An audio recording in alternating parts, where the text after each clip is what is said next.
울산에서 아동학대 사건이 하도 많이 일어나서 좀 헛갈리는데요. 지난 6월에 언론을 통해서 드러난 울산 중구 국공립어린이집 아동학대 사건 혹시 기억하시나요? 이 사건은 경찰 조사가 끝나고 현재 재판이 진행되고 있지만 피해 아동 학부모들의 고통은 여전하다고 합니다. 왜 그런지 김동영 기자가 피해 학부모들을 만나봤습니다. 울산의 한 국공립어린이집. 스티로폼 공으로 놀이를 하고 있는 아이들 속에서 보육교사가 한 아동을 향해 신경질적으로 공을 던집니다. 그마저도 분에 차지 않았는지 이후에도 아이의 머리에는 수차례 공이 더 날아듭니다.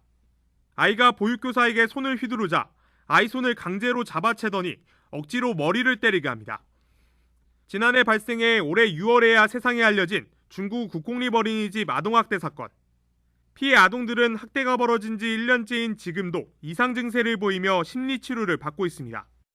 한 번씩 그 영상에 나왔던 선생님 행동을 그대로 또 따라를 해서 벽을 치거나 아니면 자기 머리를 때릴 때가 있거든요. 해당 교사는 경찰 조사에서 일부 혐의가 인정돼 현재 재판이 진행 중인 상황. 그동안 피해 아동들의 가족들은 고통의 나날을 지내야 했습니다. 국공립 어린이집에서 벌어진 일이었는데도 지자체는 재판 결과를 기다려야 한다며 피해 구제에 소극적인 자세를 보였습니다.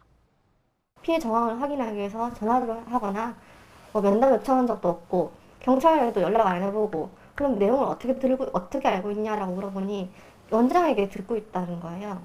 당시 원장은 가해자로 경찰 조사 중이었거든요.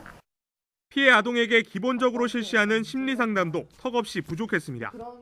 고작 3회로 끝낸다는 게 너무 이해가 안 가고 좀 부족하다는 생각이 들어서 우리 아이들 심리치료는 지원이 되냐 어떻게 해야 되냐 하니 그거는 할 수 없다. 가해자한테 민사소송을 해서 받을 수밖에 없다. 이렇게 얘기를 하는 거예요. 다른 어머니 같은 경우는 100만 원 정도 한 달에 들면서까지 심리치료를 받고 있고.